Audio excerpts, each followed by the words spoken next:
Na zjazdovkách sa neraz odohrávajú príbehy ako z tragikomického filmu.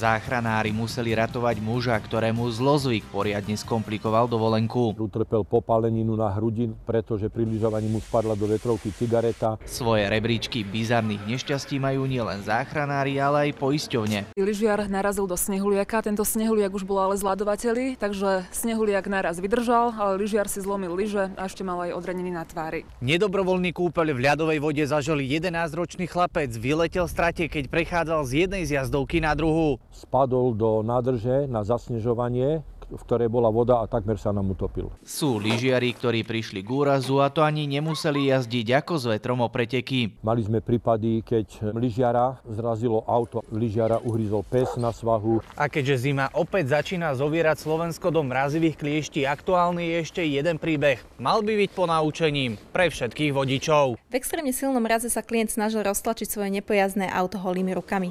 Dlane mu však pritom primrzli ku kapote vozidla, čo mu spôsobilo mimoriadne bolestivý úraz. Marek Vnenčák, televízia Markíza.